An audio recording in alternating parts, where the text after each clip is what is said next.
அந்நியார் திமுகவுக்கு போயிட்டாங்களே, அதனால உங்களுக்கு பாதிப்பான். நான் அவருக்கு சொன்னேன், என்னைக்கு நாங்க அவங்களை சேர்த்துக்கிறோம்னு சொன்னோம், அவங்க போனா நாங்க வருத்தப்பட பாதிக்கப்பட. இந்த திருவிழா சீசன் வந்தா சில பேர் ஊரா போய் கோவில் கோவிலா போய் கடை வைப்பாங்க. அந்த மாதிரி பிரேமலதா எலெக்ஷன் சீசன் வந்தா போதும் கட்சியை தூக்கிட்டு ஆபீஸா போய் பேரம் பேச ஆரம்பிச்சிருவாங்க. தோல துண்டு போட்டு கொள்கையை பேசுற அரசியல்வாதிகளை நீங்க பார்த்திருப்பீங்க. துண்டு போட்டு பேரம் பேசுற ஒரே அரசியல்வாதி பிரேமலதா மட்டும்தான். நம்ம அண்ணன் எடப்பாடியார் தீர்க்கதரிசி. அதனாலதான் அவங்களுக்கு 2025 எம்பி சீட்டு கிடையாது, 2026 தரேன்னு சொன்னார். அவங்களுக்கு மட்டும் போன வருஷம் 2025 எம்பி சீட்டு கொடுத்திருந்தா அந்த எம்பி சீட்டும் வாங்கிக்கிட்டு மாறி போய் கூட்டணி வச்சிருப்பாங்க. இந்த அம்மா சின்ன வயசுலயே பெருமாள் கோயிலுக்கு போய் பொங்கல் வாங்கி சாப்பிட்டுட்டு பெரியார் கூட்டத்துக்கு போய் உட்காருவாங்களாம். நம்ம அண்ணன் எடப்பாடியார் அவர்களுக்கு தெரியாதா, வித்தை முடிக்கிறதுக்கு முன்னாடி குரங்குக்கு வாழைப்பழம் கொடுக்க கூடாதுன்னு? நீங்க எல்லாரும் ரஜினி படம் அண்ணாமலை பார்த்திருப்பீங்க. அதுல ஒரு ஏழை சீன் இருக்கும். அதுல ரஜினி சார் இஷ்டத்துக்கு கண்ணா பின்னால ஏலத்தை ஏற்றி விட்டுடுவார், விலை ஏற்றுவார். அதுக்கப்புறம் எஸ்கேப் ஆயிடுவார். ராதா ரவிக்கு அந்த ஏலம் போயிடும். அவர் தலையில அடிச்சுப்பார். அதே நிலைமை தான் இன்னைக்கு ஸ்டாலினுக்கு. 1% கூட ஓட்டு இல்லாத ஒரு கட்சியை அதிக விலை கொடுத்து வாங்கியிருக்காங்க. நான் சீட்டை சொன்னேன். நம்ம அதிக சீட்டு கொடுத்திருந்தா அந்த அம்மா நம்ம கூட கூட்டணி வச்சுக்கிட்டு திமுகவை திட்டிருப்பாங்க. திமுக அதிக சீட்டு கொடுத்ததுனால இன்னைக்கு திமுக கூட கூட்டணி வச்சுக்கிட்டு நம்மள திட்டுவாங்க. திட்டுறதுக்காகவே ஒரு கட்சியை நடத்துறவங்க பிரேமலதா அவங்க. கிராமத்துல எல்லாம் பாத்தீங்கன்னா ஒரு முப்பாடி குரூப் இருக்கும். யாராவது இறந்தா அவங்களுக்கு பணம் கொடுத்தா அந்த முப்பாடி கேங் போய் சத்தவரோட வீட்டுல உட்கார்ந்து அவங்களோட பெருமை எல்லாம் பேசி ஒப்பாரி வைப்பாங்க. அதே கேங்குக்கு கொஞ்சம் அதிக பணம் கொடுத்தா அவனை கொன்னவன் வீட்டுக்கே போய் உட்கார்ந்து ஒப்பாரி வச்சுக்கிட்டு பாடுவாங்க. அப்படி ஒரு ஒப்பாரி கேங் லீடர் தான் பிரேமலதா. அவங்களுக்கு பெரிய கொள்கை எல்லாம் ஒன்றும் கிடையாது. அவங்களோட கொள்கை ரொம்ப சிம்பிள். அந்நியாருக்கு நோட்டு, மச்சனருக்கு சீட்டு, அவ்வளவுதான். அவங்களுக்கு வேற எதுவும் தேவையில்லை. நீங்க கழுதுகிட்ட போய் 500 ரூபாய் நோட்டு கொடுத்தா அது ஒன்றும் கடைக்கு போய் 2 பண்டில் பேப்பர் வாங்கிக்கிட்டு பொறுமையா சாப்பிடாது. அந்த 500 ரூபாவை அப்பவே விட்டுடும். அவ்வளவுதான் அதோட அறிவு. அதே மாதிரிதான் தேமுதிக. அவங்களுக்கு எதுக்கு எவ்வளவு மதிப்பு எவ்வளவு மரியாதைன்றது அவங்களுக்கு தெரியாது. நல்ல வேலை இதெல்லாம் பார்க்காம கேப்டன் சார் சீக்கிரமா போயிட்டாரு. ஏன்னா நல்லவங்க சீக்கிரமா போயிடுவாங்க கொடுமைகளை பார்க்க. தமிழ நான் பேக்கணும்னா பெரிய தவம் இருக்கணும்னு சொல்லுவாங்க. ஆனா இன்னைக்கு என்ன நிலைமை? அமேசான் காட்டுல கூட வாழலாம், ஆனா தமிழ்நாட்டுல வாழவே முடியாத ஒரு நிலைமை. இதான் நான் மிகைப்படுத்த சொல்றேன்னு நினைக்காதீங்க. இதுதான் உண்மையான நிலவரம். எனக்கு தெரிஞ்சவருக்கு நடந்த ஒரு விஷயத்தை சொல்றேன். எனக்கு தெரிஞ்சவர் அவரோட பையனை ஸ்கூல்ல டிராப் பண்றதுக்கு போயிருக்காரு. அன்னைக்கு ஸ்கூல் இல்ல, ஏன்னா டீச்சர்ஸ் போராட்டம். சரி, பையனை வீட்டுக்கு கூட்டிட்டு வந்து படிக்க வைக்கலாம்னு வீட்டுக்கு கூட்டிட்டு வந்தா வீட்டுல ஒரே சூடு, கரண்ட் இல்ல, ஏன்னா இபி ஊழியர்கள் போராட்டம். சரி, வாசல்ல உட்கார வச்சு படிக்க வைக்கலாம்னு வாசலுக்கு கூட்டிட்டு வந்து உட்கார வச்சா ஒரே குப்பை நாத்தம், தாங்க முடியல. ஏன்னா தூய்மை பணியாளர்கள் போராட்டம். அந்த குப்பை நாத்தத்தை தாங்க முடியாம அந்த பையன் வாத்தியெல்லாம் எடுத்து மயக்கம் போட்டு விழுந்துட்டான். ஐயோ குழந்தை மயக்கம் போட்டுடுச்சுன்னு ஒரு லைம் ஜூஸ் பண்ணி கொடுக்கலான்னு உள்ள போய் ஜூஸ் போட போனா வீட்டுக்குள்ள சக்கரை இல்லை, ஏன்னா ரேஷன் கடை ஊழியர்கள் போராட்டம். சரி, குழந்தைய ஆஸ்பத்திரிக்கு தூக்கிட்டு போலான்னு வாசலுக்கு வந்தா ரோட் பிளாக், ஏன்னா அரசு ஊழியர்கள் போராட்டம். சரி, பக்கத்து சந்தில இருந்து போய் பஸ் ஏறி போயிடலான்னு பஸ் ஸ்டாண்டுக்கு வந்தா பஸ் இல்ல, ஏன்னா ஒப்பந்த ஊழியர்கள் போராட்டம். எப்படியும் அந்த குழந்தைய தூக்கிக்கிட்டு ஜிஹெச்சுக்கு போய் சேர்த்து இல்ல, டாக்டர் இல்ல. ஏன்னா நர்ஸ் வேலைக்காக போராடுறாங்க, டாக்டர் சம்பளத்துக்காக போராடுறாங்க. சரி, பிரைவேட் ஆஸ்பத்திரிக்காவது கூட்டிட்டு போலாம், ஆம்புலன்ஸ் கூப்பிடலாம் போன் பண்ண ஆம்புலன்ஸ் இல்ல. ஏன்னா ஆம்புலன்ஸ் ஒப்பந்ததாரர்கள் போராட்டம். எப்படியோ அந்த குழந்தைய ஒரு வழியா பிரைவேட் ஆஸ்பத்திரிக்கு கூட்டிட்டு போய் ஊசி எல்லாம் போட்டு சிலைங்கெல்லாம் ஏற்றி மருந்து மாத்திரை வாங்கி கொடுத்து அந்த குழந்தைய வீட்டுக்கு கூட்டிட்டு வந்து படுக்க வச்சுட்டு ரொம்ப டயர்டா இருக்கு, இதுக்கு ரொம்ப கொடுமையான நாள், போய் ஒரு கட்டிங் போடலான்னு டாஸ்மாக்கு போனா அங்க டாஸ்மாக் ஊழியர்கள் போராட்டம், கடை மூடி இருந்தது. இதுதான் உண்மையான நிலவரம். திரும்புற பக்கம் எல்லாம் போராட்டம். இப்படி தமிழ்நாட்டில் இருக்கிற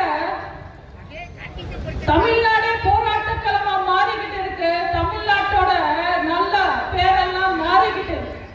தமிழ்நாடு மறுபடியும் தலை நிமிர்ந்து வரணும்னா அதிமுக ஆட்சிக்கு வரணும், எடப்பாடியார் முதல்வராகும். அப்பதான் தமிழ்நாட்டுக்கும் தமிழர்களுக்கும் நல்ல நிலைமை வரும். இந்த 5 வருஷ விடியல் ஆட்சியில நம்ம எத்தனையோ செய்திகள், எத்தனையோ சம்பவங்கள் எல்லாம் பார்த்திருக்கோம். எந்த செய்தி வந்தாலும், எந்த சம்பவம் நடந்தாலும், எந்த கொடுமை வந்தாலும் தமிழ்நாட்டில் இருக்கிற ஒவ்வொருத்தங்களும் பேசுற வார்த்தை, இப்ப மட்டும் அந்த அம்மா இருந்திருக்கணும். கள்ளச்சாராயம் குடிச்சு செத்தாங்க, அந்த செத்தவனுக்கு 10 லட்சம் கொடுத்தாங்க, இப்ப மட்டும் அந்த அம்மா இருந்திருக்கும். திமுக தட்டி கேட்க ஆள் இல்லாம மந்திரிங்க இஷ்டத்துக்கு ஊழல் பண்றாங்க, இப்ப மட்டும் அந்த அம்மா இருந்திருக்கணும். பெண்களுக்கும் பெண்களுக்கு எதிராக குற்றங்கள் விலைவாசி விட அதிகமா உயர்ந்துகிட்டு இருக்கு, இப்ப மட்டும் அந்த அம்மா இருந்திருக்கணும். தெருக்கு 4 கட்சி ஆரம்பிச்சவங்க எல்லாம் நான் தான் அடுத்த எம்ஜிஆர் என்றா, இப்ப மட்டும் அந்த அம்மா இருந்திருக்கணும். கரூர்ல 41 பேர் நசுக்கி செத்தாங்க, வர வச்ச விஜயும் வேடிக்கை பார்த்தா, ஆட்சி பண்ற திமுகவும் வேடிக்கை பார்த்தது, இப்ப மட்டும் அந்த அம்மா இருந்திருக்கணும். கர்நாடகால அணை கட்டுறாங்க, கேரளால அணை கட்டுறாங்க. இந்த திமுக அரசாங்கம் கண்ணை கட்டி வாயை கட்டி வேடிக்கை பார்க்கறாங்க, இப்ப மட்டும் அந்த அம்மா இருந்திருக்கணும். போலீஸ் ஸ்டேஷன்ல இருந்து மார்க்கெட் வரைக்கும் ரவுடிங்க ராஜ்யம் ஆயிடுச்சு இன்னைக்கு தமிழ்நாட்டுல, இப்ப மட்டும் அந்த அம்மா இருந்திருக்கணும். இப்படி அந்த அம்மா இருந்திருக்கணும், அம்மா இருந்திருக்கணும், அம்மா இருந்திருக்கணும்னு எல்லாம் பேசுறாங்க. அந்த அம்மா இருந்திருக்கணும்னா போன தேர்தல்ல திமுகவுக்கு ஓட்டு போட்ட அத்தனை பேரும் சும்மா இருந்திருக்கணும். அப்ப அம்மா மாதிரி நம்ம அண்ணன் எடப்பாடியார் இருந்து ஒரு தாய்மானவரா நம்ம எல்லாருக்கும் நல்ல ஆட்சி கொடுத்திருப்பாங்க. இந்த தேர்தல், இந்த 2021 தேர்தல் ஒரு யுத்தம்.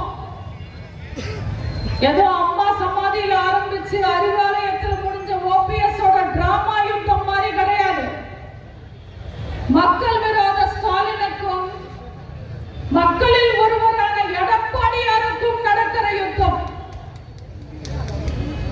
இன துரோகி திருமாவோடையும் இயக்க துரோகி ஓபிஎஸ் ஓடையும் கணவரோட கொள்கை வித்த குல துரோகி பிரேமலதாவோடையும் அறிவால ஸ்டாலின் வீட்டுல இளநீர் வெட்டவும் ஆணிய சுத்திய அறிவாலயத்துல ஆணி அடிக்கவும் அடமானம் வச்ச உழைப்பாளர்களின் துரோகி கம்யூனிஸ்டுக்கும் தமிழன் சாகும் போது தமிழ்நாட்டை வித்த போதும் கூட நின்று உதவி பண்ண பரம்பர துரோகி ஸ்டாலினோடையும் இந்த மக்கள் விரோத கூட்டத்துக்கு தலைமை தாங்குற ஸ்டாலினோடையும் நம்ம அண்ணன் எடப்பாடியார் போன்ற யுத்தம். புரட்சி தலைவரோட குணத்தோடும் கொள்கையோடும் புரட்சி தலைவியோட வீரத்தோடும் விவேகத்தோடும் 4 வருஷம் நல்லாட்சி தந்து இயக்கத்தை காப்பாற்றின அனுபவத்தோடும் நம்ம அண்ணன் எடப்பாடியார் போன்ற யுத்தம். இது ரொம்ப பெரிய யுத்தம். இந்த கில்லி விளையாடுற பசங்க எல்லாம் கொஞ்சம் தள்ளி போய் நின்று விளையாடுங்க. மக்களே, அடுத்த ஆட்சி யாருக்கு? இந்த அடிமை அரசாங்கத்திலிருந்து உங்களை காப்பாற்ற இந்த போதை தமிழ்நாட்டில இருந்து உங்களை காப்பாத்தி தமிழ்நாட்டுக்கு மறுபடியும் நல்ல பாதைக்கு கொண்டு வர போறது யார்? பெண்களுக்கு பாதுகாப்பு கொடுத்து தமிழ்நாட்டு பெண்கள் மறுபடியும் சுதந்திரமா நடமாற வாக்குறுதி கொடுக்க போறது யார்? தமிழ்நாட்டு மக்கள் தன்மானத்தோட வாழ உங்களுக்கு உத்தரவாதம் கொடுக்க போறது யார்? கொடுத்த வாக்குறுதியால எல்லாத்தையும் நிறைவேற்ற போறது யார்? இப்படி யார் யார் யார் யார் என்ற கேள்விக்கு ஒரே பதில் தான், எடப்பாடியார். இந்த தேர்தல்ல நல்லா யோசிச்சு ஓட்டு போடுங்க. இந்த தேர்தல்ல உங்களோட ஓட்டு யாருக்கு? மாணவர்களின் வாழ்க்கையில் விலக்கேற்றின எடப்பாடியாருக்கா? மாணவர்கள் வாழ்க்கையில் விலக்கேற்றின எடப்பாடியாருக்கா? ஈபி ஏற்றி தமிழ்நாட்டையே இருட்டாக்குன ஸ்டாலினுக்கா? கண்டபடி கடன் வாங்காம மக்களுக்கு நல்லாட்சி கொடுத்த எடப்பாடியாருக்கா? கடன் மேல கடன் வாங்கி தமிழ்நாட்டையே அடமானம் வச்ச ஸ்டாலினுக்கா? பெண்களை பாதுகாத்து பெண்களை தேவதைகளா பார்த்த எடப்பாடியாருக்கா? தெருக்கு தெரு 7 வயசு குழந்தையிலிருந்து 70 வயசு பாட்டி வரைக்கும் வன்கொடுமை செஞ்சுக்கிட்டு இருக்கிற ஆள தெரியாத ஸ்டாலினுக்கா? கொரோனா காலத்துல டாஸ்மாக் போன எடப்பாடியாருக்கா? விலைவாசி ஏற காலத்துல அம்மா உணவகத்தை போன ஸ்டாலினுக்கா? 7.5% இடஒதுக்கீடு கொடுத்து அரசு பள்ளி மாணவர்களை டாக்டர் ஆக்கி அழகு பார்த்தின எடப்பாடியார? தெருக்கு தெரு கஞ்சா வித்து ஸ்கூல் குழந்தைகளை போதைக்கு அடிமையாக்கி குற்றவாளிகளாக்குற இந்த ஆள தெரியாத அரசாங்கத்தின் முதல்வர் ஸ்டாலினுக்கா? எந்த ஆதாயமும் இல்லாம 50 லட்சம் மடிக்கணினி கொடுத்த அண்ணன் எடப்பாடியாருக்கா? பெண்களுக்கு தாலிக்கு கண்ணம் நிறுத்தி குழந்தைகளுக்கு சைக்கிள் திட்டத்தை நிறுத்தின ஸ்டாலினுக்கா? 4 வருஷம் துரோகிகளை கூடவே வச்சுக்கிட்ட சிங்கம் மாதிரி ஆட்சி பண்ண அண்ணன் எடப்பாடியாருக்கா? இன்னைக்கு ஊழல் செய்கிற மந்திரிகளை கூட தட்டி கேட்க முடியாம தவிக்கிற ஸ்டாலினுக்கா? பச்சை தமிழன் உங்க கூடவே இருந்து உங்களிலிருந்து ஒருத்தரா உங்களுக்காகவே ஆட்சி செஞ்ச அண்ணன் எடப்பாடியாருக்கா? கருணாநிதி லேபிள்ல வந்து கூட்டணி கட்சிக்காரங்க ஓட்டு வாங்கி கூட நிக்கிற தலைவர்கள் எல்லாம் காலி பண்ணி முதல்வரான ஸ்டாலினுக்கா? தயவு செஞ்சு யோசிச்சு பாருங்க. போன தேர்தலில் திமுக என்னெல்லாம் பண்ணாங்க?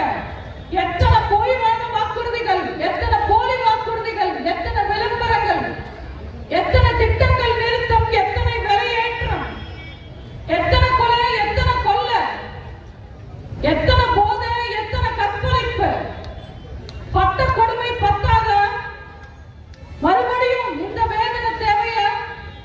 ஒரு முறை தவறு செஞ்ச அவன் மனுஷன், ஒரே தவறு மறுபடியும் மறுபடியும் செஞ்ச அவங்க முட்டாள். திமுக தமிழ்நாட்டு மக்களை முட்டாளாக வச்சுக்கணும்னு பாக்குறாங்க. ஆனா நீங்க இந்த தேர்தல்ல நிரூபிக்கணும்.